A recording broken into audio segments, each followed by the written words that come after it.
Thank you so much. It is so good to be here at IATSE. I am so pleased to be here. Thank you. And I do want to say a very special thank you to all the folks here in Massachusetts as part of IATSE who were just a huge part of my election. I want to thank Local 11. I want to thank Local 53. I want to thank Local 195. I want to thank Local 96, 232, 481. You were there. You made a difference. Because you were there, I'm here. So thank you. Thank you. Thank you. I also want to thank you, Jeff. Thank you very much for the introduction. I want to thank Matt, and I want to thank James for the invitation to be here and have this chance to speak. This is a really great opportunity. I also want to say welcome to Massachusetts, to everybody from across the country and everyone in Canada. Thank you for coming here. Have a good time while you're here in Massachusetts. There's a lot to see. And hope you have a wonderful trip while you're here, and hope you come back often. But most of all, what I want to say is thank you for sending me to Washington to get out there and fight for hard-working families. Thank you.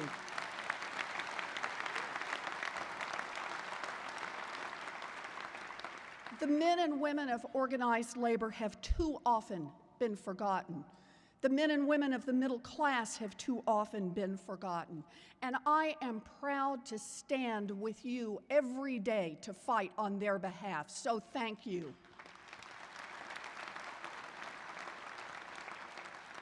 You know, it is true how working families have just so often been left out of the conversation in Washington. Think about all that's going on now with tax policy, with the erosion of retirement security, questions about education and investments in our future.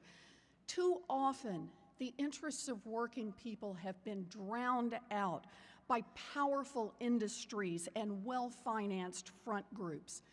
You know, the way I see this, the system is now rigged to work for big corporations, not for our families. And that's why we have to fight back.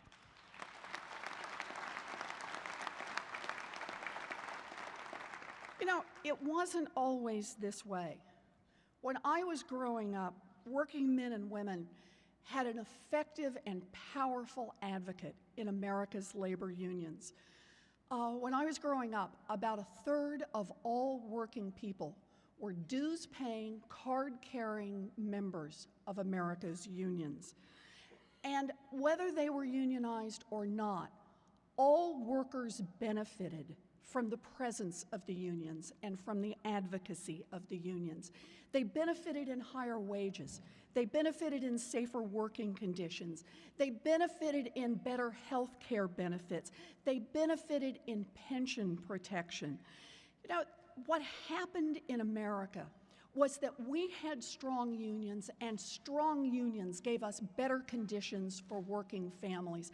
And I want to be clear about this. When you look at the numbers, you start back in the 1930s, you see union membership go up, and you see something else go up at the same time. America's gross domestic product, GDP, grows up. In other words, as we all got richer, we all got richer. That's how it used to work. Americans' median income went up, our GDP went up, and our union membership went up. And it was no accident that they went up together. Labor was out there fighting for America, and it was fighting for our future. It fought for working families all across the country. And I think some of the things we should be proudest of in the labor movement is when labor stepped out on issues that were not just limited to the terms of work. Labor was there in the 1964 Civil Rights Act. Labor was there on the front lines fighting to get Medicare. Labor was there for the Voting Rights Act. Labor was there for the Family and Medical Leave Act.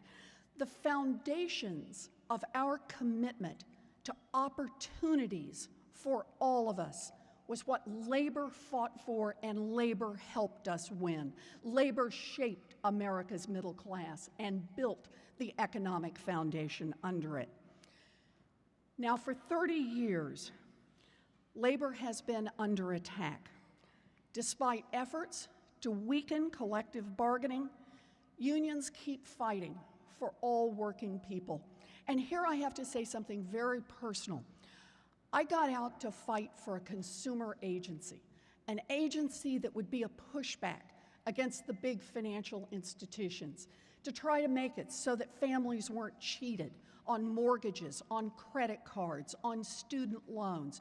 Try to get something there on the other side, an agency in Washington that wasn't there to protect the profitability of the banks, but was there to protect working families.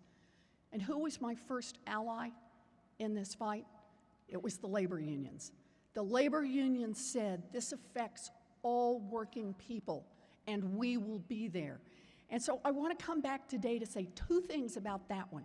First, people told us we could never get that consumer agency. They said, are you kidding? The big banks have identified it as their #1 target. Do you remember this during the financial crisis back in 2009, 2010? The first was we fought shoulder to shoulder and we won.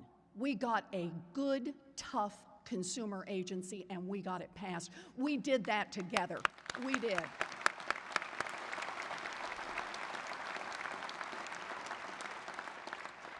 And the second was we had to get a director in place. Certain of the powers of the agency wouldn't come into play until we had a director in place. And so once again, we fought shoulder to shoulder. The president nominated someone 2 years ago, and the Congress, the Senate, kept saying no. Why? Not because they didn't like him, but because they didn't like the agency.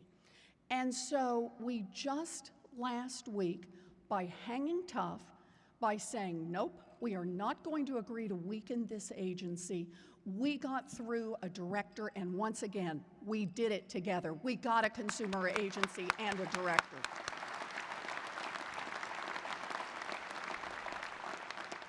And at the same time, you saw what was woven into that fight, because it was the same kind of argument. That was the one over the NLRB.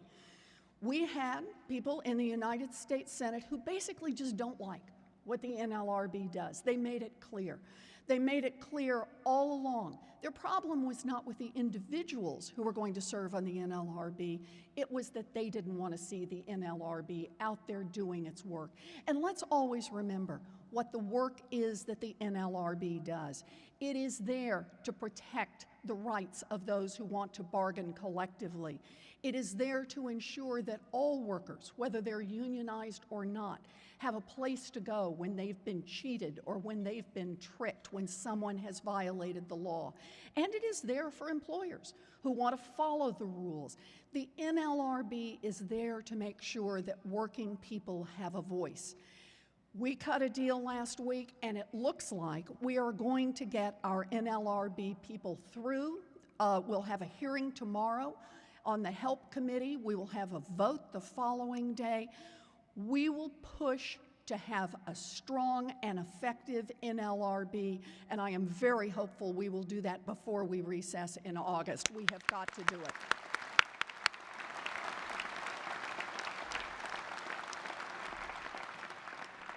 But let me make this clear about whatever it is that we do in Washington, whether it's around the consumer agency, whether it's around the NLRB, whether it's around finally getting someone to be the Secretary of Labor. I am very happy about that. I hope we can have a round of applause about that. We have to stand up and fight.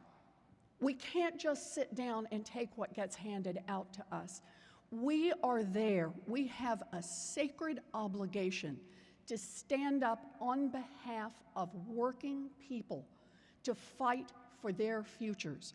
And that means fight in Washington for the policies that will permit a stronger working family, the policies that will permit us to strengthen and rebuild America's middle class.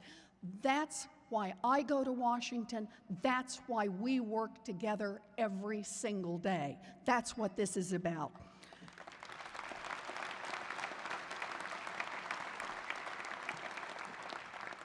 So I'm just going to say this. Look, you all know how I see the world. I think the playing field is tilted. I think it's tilted against working families. And I think there are too many people who are afraid to take on powerful interests.